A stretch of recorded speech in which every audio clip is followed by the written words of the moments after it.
Aš esu Jurga Žilvytė, vedų astrologė, ir jūs esate mano kanale Vedų astrologija lietuviškai. Čia yra tęsinys žurnalistinio tyrimo dėl Palucko ir kaip tai atsispindi Lietuvos horoskope. Aš praeitą kartą ten nagrinėjau, kaip ten 10 namas, kaip ten valdžia jaučiasi. Šiandieną mes panagrinėsime, kaip žurnalistai jaučiasi, kas juos veikia, ten kokios jėgos, kokiais metodais jie dirba ir kaip visą tai veikia į mūsų sąmonę. Čia štai yra Lietuvos horoskopo šių metų metinio horoskopo 3 namo išklotinė. 3 namas, tai jisai turi daug įvairiausių reikšmių, bet viena iš šitų reikšmių yra žurnalistika, vieša ta komunikacija. Ir kadangi mes nagrinėjame būtent tą žurnalistinį tyrimą, tai aš tik tai šitame kontekste ir nagrinėsiu. Šiame kontekste, kas yra šitas D3, tai toksai, kaip sakyti, jėgų pasidalinimo žemėlapis, kuris parodo, kas viešumoje ten kūrė tos įvaizdžius, kokie konfliktai iškyla ten per kitus žmonės ir kaip tie galios žaidėjai, kažkokie galios žaidėjai, kaip jie veikia per žiniasklaidą, per reputaciją, per kažkokias informacinės kampanijas. Tai mes matome, kad lagne yra svarstyklės, lagnoje sėdi Saulė ir Saturnas. Saulė yra silpna čia labai, jinai yra debilitacijai. Tai iš karto rodo, kad yra smūgis autoritetui, kad smūgis reputacijai. Saturnas yra egzaltacijai. Saturnas yra labai stiprus. Ir institucijos tos visos, jos ten labai stipriai čia visą šitą reikalą laiko. Galų gale Saturnas yra, kaip sakyti, vyresni žmonės. Kaip ten šitas Oleka, ten tą premjerą ten už rankytės vedžioja tenais. Paskui, kaip ten koalicijos partneriai, ten Sysas, ten daugelis, kaip visi jie išneka, kad tenais palaukite institucijų ten tyrimo, palaukite ten viską išsiaiškins, viską. Bet toksai stiprus Saturnas, tos institucijos, jos čia labai stipriai veikia. Dabar lagnos šeimininkas Venera 10 name. 10 namas čia, jau tokia veiksmas viešoje erdvėje. Čia stovi Merkurijus, žiniasklaidos signifikatorius, ir kadangi Venera šito yra retrogradinė, tai taip ir ištraukia kažkokią tokią seną istoriją. Ir 10 namo šitas yra ženklas Vėžys, o Vėžys labai emocijos tik tai. Ir už tai visą šitą istoriją jinai labai kerta per emocijas, nes tokia isterija gavosi čia per visus kanalus jau. Nes už tai, kad dar plus Rahu iš 6 namo, iš konfliktų, iš tų šitų, jinai aspektuoja 10 namo. Ir 10 namo vadovas Mėnulis, o Mėnulis šiaip tai tauta, dėl ko tauta čia užkabino stipriai, nes tautos signifikatorius jisai yra. Irgi tam 6 name. Ir ta visa paranoja, ta visa tokia isterija, tokia. Aš užėjau į ten Lietuvos, tos Laisvės TV, ten tos jų ten komentarus, nes kaip pasižiūrėjau, ten grinai paranoja kažkokia, tai ten, isterija ten tokia, kad labai aiškiai, šitas dalykas rodo visą tą isteriją, kuri čia vyksta. Toliau, 12 namas. 12 namas yra pas mus kažkas tokio slapto, kažkokios slaptos ten jėgos, slaptos struktūros, kažkokios. Jupiteris čia kaip ir moralė. Bet štai visas šitas, kaip sakant, visas šitas kipišas, jisai kaip ir koksai moralinis. Bet iš tikrųjų čia kaip moralė yra tik tai prisidengta. Nes tikroji moralė būtų, jeigu Jupiteris būtų kur nors šičia, kur nors arba šičia, kur nors arba pirmam. O čia yra tik tai kaip priedanga, tik tai, ne? Ir plus dar su Ketu. Ketu tai pilnai yra tokia destrukcija, ne?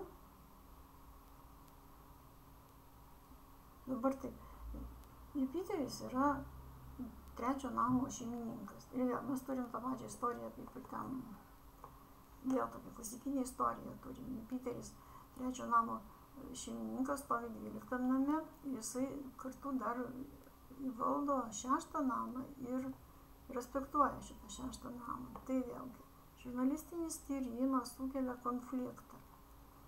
Tik tai dabar jau matome, kad kur yra konflikto pasekmės. Konflikto pasekmės yra, kadangi 12 namo šeimininkas Merkurijus stovi 10 name, tai pasekmės visos yra pirmas dalykas viešoje erdvėje, o antras dalykas, kadangi Jupiteris su Ketu aspektuoja 4 namą, kaip ir tos viešosios erdvės pagrindą.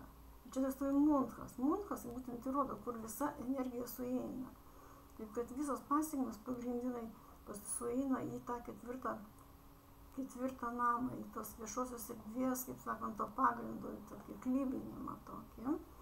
Nes jėgos, tai, nes už tai, kad aš kada ten kaip ant Laisvės TV, ten tos pasižiūrėjau, ten tos komentarus, ten aiškiai matosi, kad sėdi botai.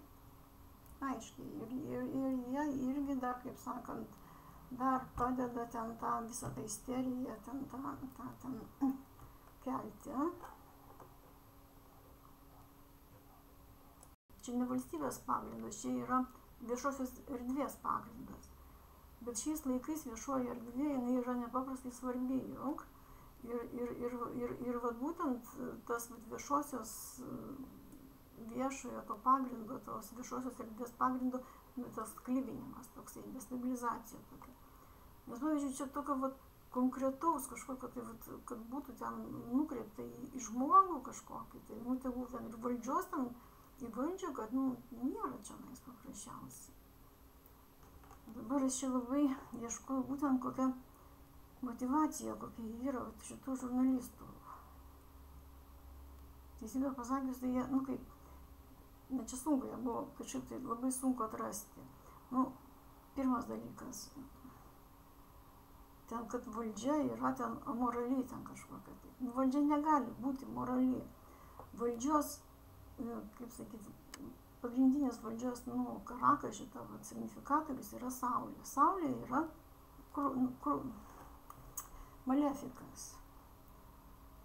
Ir Saulė kaip jisai, karalius, jisai valdo, jisai galvas kapoja ir čia apie jokią moralę kovos neina. Saulė negali valdyti be institucijų. Tai antras signifikatorius valdžios yra Saturnas. Saturnas čia dar blogesnė energija yra. Taip pat jokių šventųjų valdžioje negali būti, neturėkit jokių iliuzijų. Taip pat ar ten socdemai, ar ten konservai, ar ten dar ten kažkokios tai partijos, ten visą laiką bus vienas ir tas pats, nes tai yra, kaip sakyti, tai dieviškų jėgų planas toksai yra. Jeigu ten ateis kažkoks tai šventasis, tai ten išgurus iš karto. Ir ne žmonės, kaip sakant, o dievai. Bet kas čia stovi, kokie motyvai yra, kas čia stovi už šito, to viso, čia šito kipišo, nežinau, čia 12 namo šeimininkas Merkurijus, 20 name, taip, viešoje erdvėje, žurnalistai čia yra viešoje erdvėje. Bet kad kažkokio tai, kad būtų, kas stovi už nugaros, Merkurijus vėžyje, čia jam tokia silpna vieta yra, sakyčiau. Jeigu paimti šitas vedinės istorijas, tai pavyzdžiui, Merkurijus tai yra Mėnulio nesantuokinis vaikas. Pavyzdžiui, Mėnulis tai jisai žiūri, kaip sakant, žiūri, kaip sakant, ramiai ten į tą Merkurijų. Mūsų liaudis kaip normaliai žiūri į žiniasklaidą, jokių tenais. O Merkurijus siubingai neapkenčia Mėnulio. Taip, kad čia nežinau, čia kažkokia gali būti, nežinau, pavydai kažkokie įsižeidimai kažkokie tai. Aš nežinau, aš nematau čia, kad stovėtų kažkokios tai rimtos jėgos už šitų žurnalistų. Bet, kad ten tos, kaip kaip sakant, tos išorinės jėgos, kad jos čia stovi, tai taip, bet tai jos stovi tik tai dėl to, kad jos bet kokią situaciją, bet kokią konfliktinę situaciją dar kažkom tai naudosis tam, kad, kaip sakant, silpninti ten tą valstybę. Nu, tai mes puikiai žinome, kam yra naudinga, kad silpnintų, kad silpnėtų mūsų valstybė. O vat, kad vidinių čia tokių kažkokių tai jėgų, kurios čia stovėtų, aš nesuprantu, ten kas čia, nu nežinau tiesiog. Nu, vat, kaip ir pirmas namas čia, septintas namas, nu, pirmas namas čia kaip ir valdžia yra visa šita, čia jos tas, kaip sakant, viešas įvaizdis. Septintas namas yra kaip opozicija, nu ir tauta tuo pačiu kartu. Čia mėnulis tai jisai kaip signifikatorius jisai. O čia vat, Marsas tai galėtų kaip opozicijos arba kaip tautos, septinto namo šeimininkas. Bet Marsas pakol kas jisai kaip ir dar sėdi čia ir tykiai ir ramiai ir nieko jisai čia nedaro. Bet ta prasme, dar nėra atėję jo, kaip sakyti, ten tos dašos, ten jų periodas neatėjęs. Ten šiek tiek vėliau bus tas periodas, ateis tas periodas ir jisai, Marsas aspektuoja šitą čia, visą šitą 12 name čia visus šitos piliečių veikėjų, sakyčiau. Tai nežinau, čia kas čia bus kažkoks tai kontrataka kažkokia tai bus, aš nežinau, bet opozicija, tai iš opozicijos nelabai gali būti, nes kadangi, vis tiek, pavyzdžiui, tos žurnalistus juk ten tos opozicinės partijos palaiko šitą, kas iš tautos, ką tauta čia jiems pasakys, nežinau. Tai gal ir pasakys, kad nustokite jūs čia manipuliuoti mumis. Taip kad, paprasčiausiai čia tikrai tas skandalas, jisai nėra labai rimtas, jisai tiesiog tik tai čia duoda per emocijas tas. Ir tik tiek yra blogai, kad tos emocijos silpnina ten tą viešąjį pagrindą, taip, viešąjį pagrindą, o to pačiu jis kaip ir valstybės pagrindą ten silpnina. O tik vaizdžiai kietų čia savo darbą dirba, kaip sakant. Tai tiek. Iki.